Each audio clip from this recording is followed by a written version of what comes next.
जय हिंद साथियों। यदि आप भी बिहार पुलिस में होमगार्ड भर्ती को लेकर इंतजार कर रहे थे ना, तो आपका इंतजार समाप्त होता है, क्योंकि इस भर्ती को लेकर बड़ी अपडेट आया है। साथ ही इसका ऑनलाइन आवेदन का डेट शीट भी जारी हो चुका है। इस वीडियो में आपको पूरी जानकारी बताऊंगा कि इस भर्ती के लिए कौन कौन लोग आवेदन कर सकते हैं, इसके लिए क्या योग्यता होनी चाहिए, क्या पात्रता होनी चाहिए, ऑनलाइन आवेदन करने की प्रारंभिक तिथि क्या है, अंतिम तिथि क्या है, ऑनलाइन आवेदन करने में कौन कौन सा डॉक्यूमेंट लगेगा, इन तमाम चीजों के बारे में आज की इस वीडियो में हम लोग समझने वाले हैं।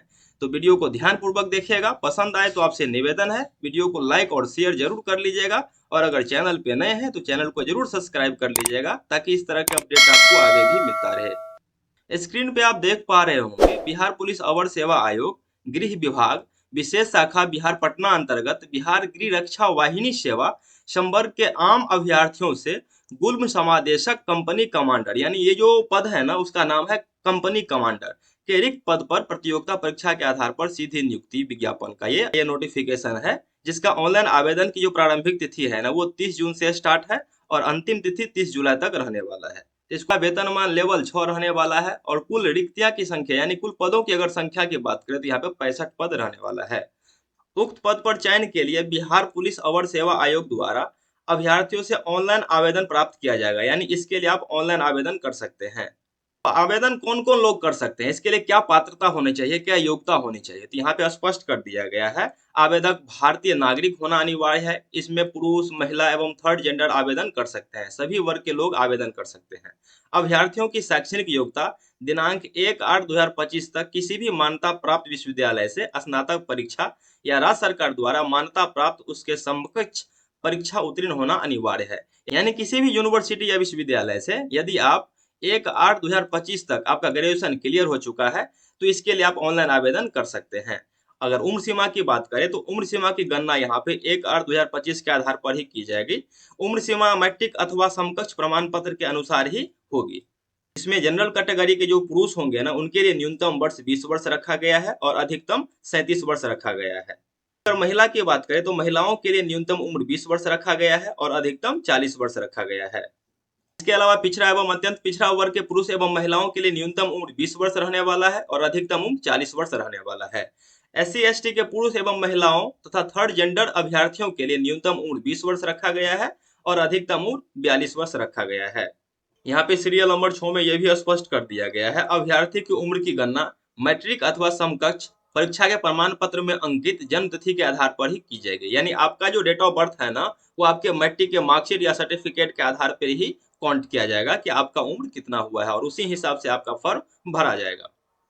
अभ्यर्थियों का शारीरिक मापदंड की अगर बात किया जाए तो यहाँ पे ऊंचाई, सीना और वजन के लिए कोई अंक दे नहीं होगा। फिजिकल फिटनेस की विवरणी दिया गया है। यहाँ पे हाइट को लेकर अगर बात करें तो यहाँ पे जनरल कैटेगरी एवं पिछड़ा वर्ग के जो पुरुष है ना, उनके लिए न्यूनतम 165 सेंटीमीटर हाइट होनी चाहिए। वही अगर अत्यंत पिछड़ा वर्ग, अनुसूचित जाति एवं अनुसूचित जनजाति के पुरुष के लिए न्यूनतम 160 सेंटीमीटर हाइट होना चाहिए। बाकी सभी वर्गों के महिलाओं के लिए न्यूनतम ऊंचाई 155 सेंटीमीटर होना चाहिए। वही अगर चेस्ट की अगर बात करें तो यहाँ पे जो जनरल कैटेगरी के पुरुष या फिर पिछड़ा वर्ग एवं अत्यंत पिछड़ा वर्ग के पुरुष है ना, उनका सीना बिना फुलाए कम से कम 81 सेंटीमीटर का होना चाहिए और फुलाकर 86 सेंटीमीटर न्यूनतम होना चाहिए। SC ST के पुरुष के लिए बिना फुलाए 79 सेंटीमीटर न्यूनतम होना चाहिए और फुलाकर 84 सेंटीमीटर यहाँ पे न्यूनतम होना चाहिए। इसके अलावा यहाँ पे ये भी स्पष्ट कर दिया गया है, फुलाने के बाद सीना में कम से कम 5 सेंटीमीटर का अंतर अनिवार्य होगा। महिलाओं के लिए सीमा की माप ही नहीं होगी। बाकी इसके अलावा वेट यानी वजन की अगर बात करें तो यहाँ पे सभी वर्गों की महिला उम्मीदवारों के लिए न्यूनतम वजन 48 किलोग्राम होना चाहिए। यानी जितने भी महिला कैटेगरी अगर फॉर्म भर रहे हैं ना, तो उनका वजन कम से कम 48 केजी होना चाहिए, तो इसको ध्यान में रखिएगा। इसके अलावा यहाँ पे चयन प्रक्रिया का भी विवरणी दिया गया है। इस भर्ती को लेकर 2 परीक्षा आपको देनी होगी, लिखित परीक्षा देनी होगी, और ये लिखित परीक्षा 2 चरणों में आयोजित होगी, प्रारंभिक एवं मुख्य परीक्षा। लिखित परीक्षा के सभी पत्र बहुविकल्पीय प्रश्न पर आधारित होंगे। प्रथम चरण की अगर बात करें तो यहाँ पे प्रारंभिक परीक्षा में 200 अंकों का एक पत्र होगा, जिसमें प्रश्नों की कुल संख्या 100 होगी एवं परीक्षा की अवधि 2 घंटे होंगी। यानी एक प्रश्न 2 अंकों का होगा। उक्त पत्र में सामान्य ज्ञान एवं समसामयिक मुद्दों से संबंधित प्रश्न पूछे जाएंगे। इसमें 30% से कम अंक प्राप्त करने वाले अभ्यर्थी मुख्य परीक्षा के लिए असफल घोषित किए जाएंगे। इसके अलावा यहाँ पे बताया गया है, प्रारंभिक परीक्षा में प्राप्त अंकों के आधार पर रिक्तियों के 20 गुना सफल अभ्यर्थियों का चयन मेधा क्रमानुसार आरक्षण कोटिवार किया जाएगा। यानी जो सीट है ना उसका 20 गुना आपको प्रारंभिक परीक्षा में रिजल्ट दिया जाएगा। जैसे इसका कुल यहाँ पे 65 सीट दिया गया है, तो इसका कुल 20 गुना आपको रिजल्ट देखने को मिलेगा और इसी के आधार पे आपको सेकंड परीक्षा आयोजित किया जाएगा। यहाँ पे प्रथम चरण के बाद द्वितीय चरण का भी स्पष्ट विवरणी दिया गया है और बताया गया है मुख्य परीक्षा प्रारंभिक परीक्षा में सफल अभ्यर्थियों को मुख्य परीक्षा में सम्मिलित होने का अवसर प्रदान किया जाएगा। मुख्य परीक्षा में मात्र 2 पत्र होंगे, जिसमें प्रथम पत्र 200 अंकों का रहने वाला है, जिसमें सामान्य हिंदी का 2 घंटों का एग्जाम होगा, जिसमें 100 प्रश्न होंगे और न्यूनतम अर्हतांक 30% अंक प्राप्त करना होगा। यानी सेकंड पेपर में ओनली हिंदी से ही आपको 100 नंबर का एग्जाम होगा और वो 2 अंकों का होगा, जिसमें पास करने के लिए कम से कम 30% अंक लाना पड़ेगा, अदरवाइज उन्हें अयोग्य घोषित कर दिया जाएगा। और यहाँ पे ये भी स्पष्ट कर दिया गया है सामान्य हिंदी पत्र का प्राप्तांक मेधा निर्धारण में नहीं जोड़ा जाएगा, यानी सेकंड पेपर का जो एग्जाम होगा ना वो आपको मेरिट लिस्ट में नहीं जोड़ा जाएगा। इसके अलावा यहाँ पे द्वितीय पत्र की अगर बात करें तो उसमें समान अध्ययन, सामान्य विज्ञान, नागरिक शास्त्र, भारतीय इतिहास, भारतीय भूगोल, गणित एवं मानसिक योग्यता जांच से संबंधित प्रश्न रहने वाला है। द्वितीय पत्र का पूर्णांक भी 200 अंकों का होगा, जिसमें प्रश्नों की संख्या कुल 100 रहने वाला है एवं परीक्षा की अवधि 2 घंटों की होगी। यानी यहाँ पे द्वितीय चरण में भी 2 परीक्षा होगा, प्रथम परीक्षा और द्वितीय परीक्षा।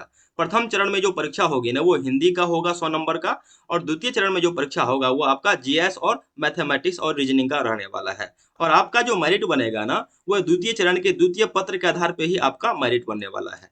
इसके अलावा यहाँ पे नेगेटिव मार्किंग का भी विवरणी दिया गया है। दोनों चरणों की परीक्षा में प्रत्येक गलत उत्तर के लिए 0.2 अंक काटा जाएगा। इसके अलावा यहाँ पे बताया गया है मुख्य लिखित परीक्षा के आधार पर रिक्तियों के 6 गुना अभ्यर्थियों का चयन कोटिवार मेधानुसार शारीरिक दक्षता परीक्षा के लिए किया जाएगा। यानी मुख्य लिखित परीक्षा जो होगा ना उसमें आपको कुल 6 गुना रिजल्ट देखने को मिलेगा। बाकी तृतीय चरण में आपका शारीरिक योग्यता दक्षता परीक्षा लिया जाएगा, जिसमें स्पष्ट किया गया है शारीरिक योग्यता दक्षता परीक्षा में अभ्यर्थियों का सफल होना अनिवार्य होगा।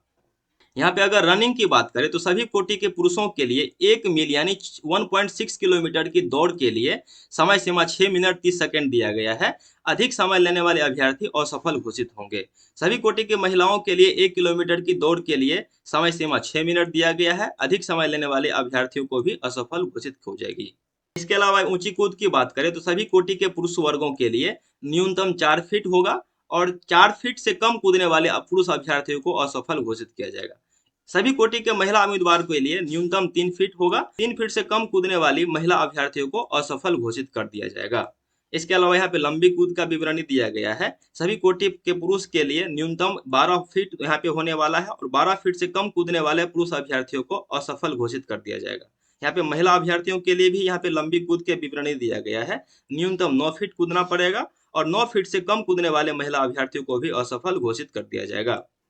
इसके अलावा यहाँ पे गोला फेंक का विवरणी दिया गया है और बताया गया है सभी कोटि के पुरुषों के लिए 16 पाउंड का गोला 16 फीट फेंकना होगा। 16 फीट से कम फेंकने वाले पुरुष अभ्यर्थियों को असफल घोषित कर दिया जाएगा। अगर महिला की बात करें तो यहाँ पे महिला के लिए 12 पाउंड का गोला कम से कम 10 फीट फेंकना पड़ेगा। 10 फीट से कम फेंकने वाले महिला अभ्यर्थियों को भी असफल घोषित कर दिया जाएगा।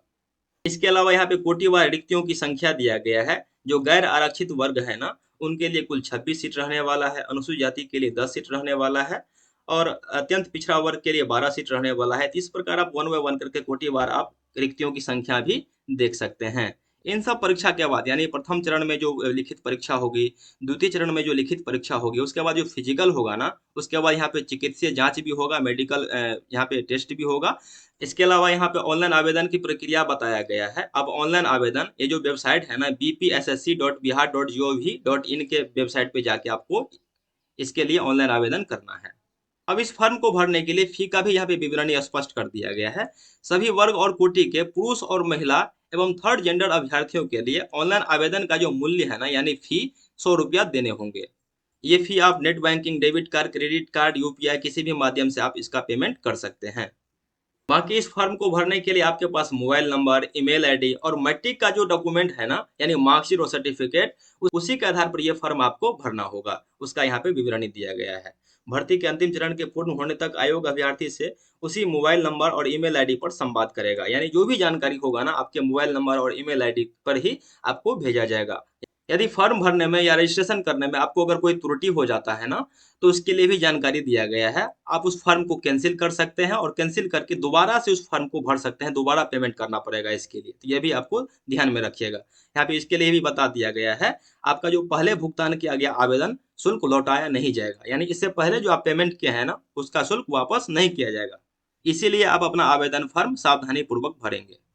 अब इस नोटिफिकेशन को डाउनलोड करने के लिए अपने मोबाइल या लैपटॉप में ओपन करना है गूगल क्रोम और यहाँ पे सर्च बॉक्स में टाइप करना है बीपीएसएससी।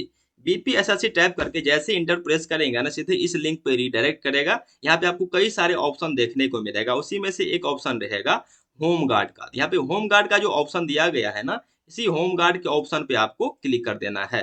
होम गार्ड के टैब पे क्लिक करते ही यहाँ पे 26 जून के डेट में ये नोटिफिकेशन अपलोड किया गया था।